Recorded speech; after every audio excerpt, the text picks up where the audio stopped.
인생의 가장 밑바닥에 도달했을 때 저는 그것이 곧 다가올 위대한 기회들의 전조라는 것을 깨달았습니다. 이 세상에는 눈에 보이지 않지만 결코 거스를 수 없는 불변의 법칙이 존재합니다. 저는 그것을 우주의 법칙 또는 모든 생명을 지배하는 원칙이라고 부릅니다.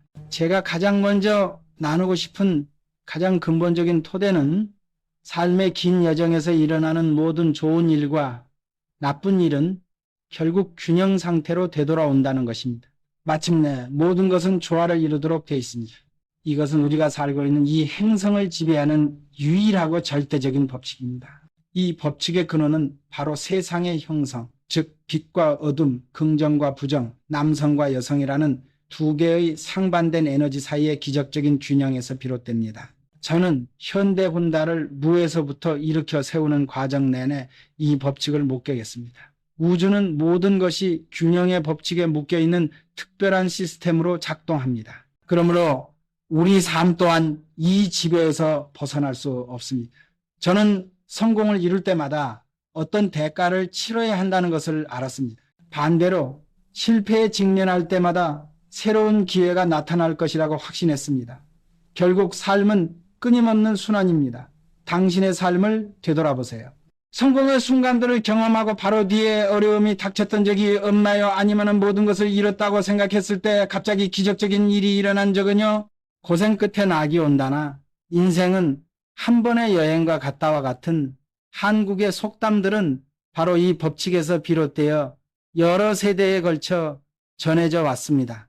만약 당신이 이 법칙을 진정으로 이해한다면 과거의 상처와 고통스러운 경험에서 새로운 의미를 발견할 것입니다. 당신은 현재를 받아들이는 법을 배우고 바로 그 어려움들이 오늘날의 당신을 단련시켰다는 것을 깨달을 것입니다. 미래에 대한 막연한 불안감은 연기처럼 사라질 것입니다. 현재 당신이 고통받고 있다 해도 좋은 일들이 그 손실을 보상하기 위해 기다리고 있다는 것을 믿으세요.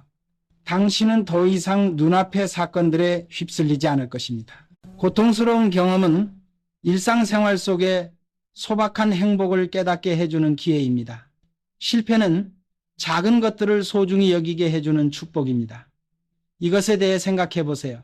생사의 갈림길에서 치명적인 질병과 싸웠던 사람들은 숨을 쉬고 자신의 두 발로 걷고 투병 생활 후 소박한 식사를 즐길 수 있다는 사실에 감동의 눈물을 흘릴 것입니다. 하지만 항상 건강했던 사람들은 그 가치를 거의 신경 쓰지 않습니다. 슬프게도 사람들은 보통 그것을 잃고 나서야 비로소 어떤 것의 의미를 깨닫습니다.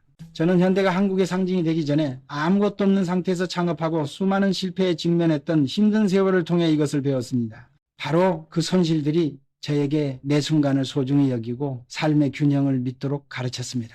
우리 인간은 주변의 모든 것을 진정으로 깊이 느낄 수 있는 존재입니다. 그래서 저는 항상 사람들에게 감사할 무언가를 찾아라 라고 상기시킵니다. 이것이 바로 삶이 어떤 상황에 처하더라도 진정한 행복을 유지할 수 있는 유일한 열쇠입니다.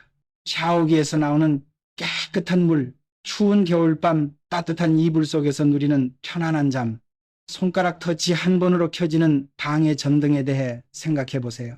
이 모든 것들이 당연한 것이 아니라 저는 지난 시련들에 감사합니다.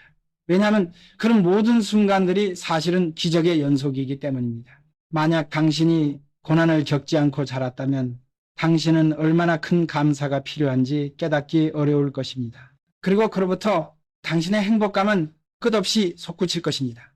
유명 브랜드의 명품이 없으면 만족하지 못할 것입니다. 호화로운 여행을 하지 않으면 행복하지 않을 것입니다. 주변 사람들이 감탄하지 않으면 안전하다고 느끼지 못할 것입니다. 만약 당신이 그런 기준들을 쫓는다면 당신은 영원히 길을 잃고 진정한 행복에 결코 도달하지 못할 것입니다. 그것은 고통스러운 여정입니다. 다시 말해 부정적인 경험들은 당신의 행복의 문턱을 낮추어 모든 것을 더욱 겸손하게 평가하도록 돕습니다. 그것들은 당신에게 진정한 기쁨을 누릴 수 있는 능력을 가져다 줍니다. 바로 그렇기 때문에 당신은 가장 평범한 것들 속에서도 깊은 만족감을 찾을 수 있는 것입니다. 만약 당신이 어느 날 그 모든 것을 잃어버린다고 상상해 보세요.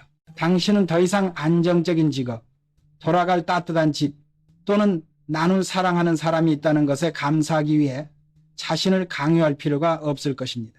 그저 당신 주변에 존재하는 것들에 주의를 기울이고 그것들이 언제든 사라질 수 있는 보물이라고 생각하면 당신의 관점은 완전히 바뀔 것입니다. 이런 관점을 일단 타악하면은 당신은 무적이 될 것입니다. 당신은 어떤 상황에서도 스스로 행복을 만들어낼 수 있습니다. 다른 사람들과 자신을 비교하며 낙담하는 일은 더 이상 없을 것입니다. 왜냐하면 진정한 행복은 당신의 마음 깊은 곳에 있으며 외부 세계에 의존하지 않기 때문입니다. 당신이 그 행복을 자연스럽게 깨달았을 때 다음 단계는 더욱 적극적으로 행동하여 삶의 행운을 끌어들이는 것입니다. 제가 자주 강조하는 것은 부정적인 것들을 선불로 지불하는 것입니다. 이는 예상치 못한 큰 불행을 날려버릴 작은 바람과 같습니다. 이것은 상황이 나빠지기 전에 주도적으로 책임을 떠맡으라는 의미입니다. 좋은 일들만 계속해서 연달아 일어날 때 우리 인간은 막연한 불안감을 피하기 어렵습니다. 그것은 우리의 영혼이 우주의 균형 법칙을 무의식적으로 포착하기 때문입니다. 우리는 본능적으로 이 행운의 연속이 계속된다면 조화를 회복하기 위해 큰 손실이 닥칠 것이라고 느낍니다. 그렇다면 우리는 무엇을 해야 할까요? 큰 행운을 꿈꾸기 전 또는 좋은 일이 일어난 직후에 정신적인 이윤을 축적함으로써 보상할 준비를 하십시오. 당신의 시간과 에너지를 다른 사람들을 돕는 데 사용하십시오. 다른 사람에 대해 뒤에서 험담하는 것을 피하세요. 따뜻한 미소로 사람들을 맞이하세요. 주변의 생활 공간을 세심하게 정리하세요. 또는 편의점 계산대 옆에 있는 기부함에 남는 동전을 조용히 넣으세요. 이것 또한 좋은 일들을 선불로 지불하는 훌륭한 방법입니다. 마찬가지로 오래된 사찰에 공양을 하거나 지역사회 자원봉사에 참여하는 것도 같은 효과를 가져옵니다. 아무런 보답을 바라지 않고 당신의 에너지 중 일부를 누군가나 사회에 헌신하세요. 저는 이러한 행동을 통해 현대의 초창기 어려움을 극복하고 작은 기여들을 거대한 성공의 견고한 토대로 바꾸었습니다. 이러한 행동은 당신의 삶의 균형을 맞추는 데 도움이 될 뿐만 아니라 우주의 법칙을 적으로 만들지 않고 동반자로 만들어 예상치 못한 기회들을 열어줄 것입니다. 한국에서는 예로부터 손해를 받아들이면 길이 보인다는 소중한 교훈이 전해져 내려옵니다. 예를 들어 공부에 전념하거나 목표를 달성하기 위해 최선을 다하는 것입니다. 그것은 바로 당신 자신의 선택입니다.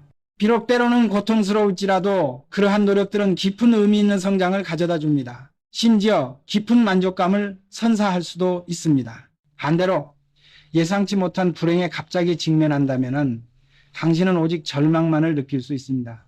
만약 고통이라는 대가를 치러야 한다면 자신에게 성장을 가져오거나 다른 사람에게 기쁨을 주는 긍정적인 방식으로 보상하는 것이 현명하지 않겠습니까? 물론 모든 어려움을 피하고 싶어하는 사람들도 있습니다. 하지만 오해하지 마세요. 이것은 당신이 탈진할 때까지 일해야 한다는 의미가 아닙니다. 여기서의 아이디어는 당신이 일에 대한 노력, 주변 사람들에 대한 친절 또는 지역사회에 대한 기여와 같은 긍정적인 행동을 행운에 대한 선불 지불의 관점으로 바라볼 때 당신의 삶이 더욱 풍요로워진다는 것입니다. 그러한 노력들을 미래를 위한 투자로 여길 때 자신의 능력에 대해 걱정하면서도 더 열심히 노력할 동기를 찾을 것입니다. 저는 아무것도 없는 상태에서 사업을 일구던 힘든 세월을 통해 이것을 배웠습니다. 모든 땀방울, 모든 도전은 더 큰 기회를 위한 저의 준비 과정이었습니다. 이제 외로움에 대해 이야기하고 싶습니다. 오늘날 많은 사람들은 혼자 있는 것을 두려워합니다. 하지만 저는 혼자 있는 시간이 영혼을 풍요롭게 하고 자신의 정체성을 형성하는 그 어떤 것보다도 소중한 기회라고 믿습니다. 친구가 많다고 자랑하는 사람들은 종종 자신과 마주할 시간이 없습니다. 생각해 보세요. 만약 어떤 사람이 하루 종일 사교 활동에만 매달린다면 그의 영혼에 무엇이 남을까요? 혼자 있는 시간은 책을 읽거나 좋아하는 음악을 듣거나 취미에 몰두하면서 당신의 영혼을 훨씬 더 깊이 있게 풍요롭게 할 것입니다. 당신이 더욱 충만해지면 그것은 자연스럽게 주변 사람들에게도 퍼져나가 그들이 성장하도록 돕습니다. 바로 그러한 자족감이 한 사람의 매력과 독특함을 만들어냅니다. 그러니 외로움을 두려워하지 마세요. 사실 외로움은 당신을 빛나게 할 가장 강력한 무기입니다. 관계를 구축하는 비결은 미묘한 것입니다. 너무 가깝지도 않고 너무 멀지도 않게 적당한 거리를 유지하세요. 양보다 질이 중요합니다. 만약 당신에게 수백 명의 지인이 있지만 진정으로 믿을 수 있는 친구가 한두 명밖에 없다면 당신의 삶은 충분히 풍요로운 것입니다.